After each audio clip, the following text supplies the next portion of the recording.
സന്തോഷകരമായ കാര്യം, ഇത് ഞങ്ങളുടെ 20ാമത്തെ വേദിയാണ്. ഈ കഴിഞ്ഞ ചുരുങ്ങിയ കാലത്തിനിടയിൽ 20 സംഗമങ്ങൾ ഇതുപോലെ സംഘടിപ്പിച്ചിരിക്കുന്നു.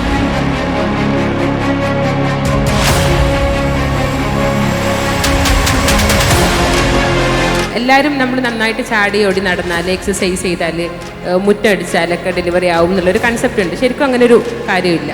നിങ്ങൾ ആക്റ്റീവാണോ, നിങ്ങളുടെ മസിൽസ് സ്ട്രെച്ചാണോ, കുറച്ച് എളുപ്പത്തിൽ നടക്കും, അത്രയേ ഉള്ളൂ. ഈസി ആയിരിക്കും കുറച്ചും കൂടെ. അല്ലാതെ എന്തായാലും ഡെലിവറി ആവുന്നതിൻ്റെ ഒരു മാനദണ്ഡം അല്ലാതെ. ഇപ്പോൾ vaginal loosening, stress incontinence, urinary incontinence, അതായത് ചിരിക്കുക, ചുമയ്ക്കുക ഒക്കെ വരുമ്പോൾ യൂറിൻ ലീക്ക് ചെയ്യുക, അങ്ങനത്തെയൊക്കെ റിസ്കുകൾ പൊതുവേ ഡെലിവറി കഴിഞ്ഞാൽ കൂടുതലായിട്ട് കാണാറുണ്ട്. അപ്പോൾ അതിനൊക്കെ കോസ്മെറ്റിക് ഗൈനക്കോളജിയിൽ ഓപ്ഷൻസ് ഉണ്ട്. നോൺ സർജിക്കലി നമുക്ക് ചെയ്യാൻ പറ്റും.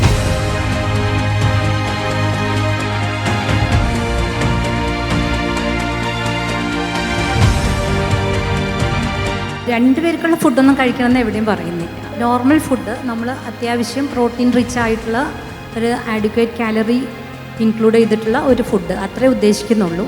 പ്രോട്ടീൻ്റെ ഇൻടേക്ക് കുറച്ച് കൂട്ടുന്നത് എപ്പോഴും നല്ലതാണ്. പിന്നെ അതേപോലെ നമ്മളിപ്പോൾ എന്തായാലും സപ്ലിമെൻറ്റ്സ് കൊടുക്കുന്നുണ്ട്. വിറ്റാമിൻസ്, അയൺ, കാൽഷ്യം, അതേപോലെ മഗ്നീഷ്യം നല്ലതാണ്.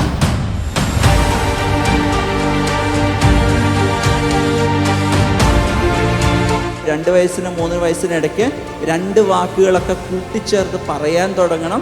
2 വാക്കുകൾ കൂട്ടിച്ചേർത്ത് പറയുന്ന കാര്യങ്ങൾ മനസ്സിലാക്കി കുട്ടി ചെയ്യാൻ വേണ്ടിയിട്ട് തുടങ്ങണം. അതായത് എക്സ്പ്രസീവായിട്ടുള്ള ലാംഗ്വേജ്, പറയുന്നതും മനസ്സിലാക്കി ചെയ്യുന്നതിലേക്കും കുട്ടി ഭാഷാപരമായ വളർച്ച നേടിയിരിക്കണം എന്ന് ചുരുക്കം. സെഡേഷൻ, അതുപോലെ ചെറിയ രീതിയിലുള്ള അനാൽജസിക്സ്, വേദന സംഹാരികളൊക്കെയാണ് കൊടുക്കുന്നത്. ഇപ്പോൾ അതിനൊക്കെ പകരമായിട്ട് വളരെ ബെറ്റർ ആയിട്ടുള്ളൊരു ഓപ്ഷൻ വന്നിട്ടുണ്ട്, എപ്പിഡ്യൂറൽ അനാൽജസിയ എന്ന് പറഞ്ഞാൽ.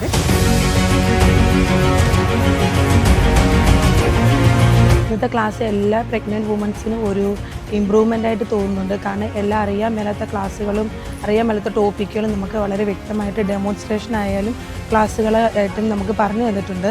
അതുകൊണ്ട് മിംസിനോടും ഇവിടുത്തെ സ്റ്റാഫിനോടും എല്ലാവർക്കും എൻ്റെ പേര് നന്ദി പറയുന്നു.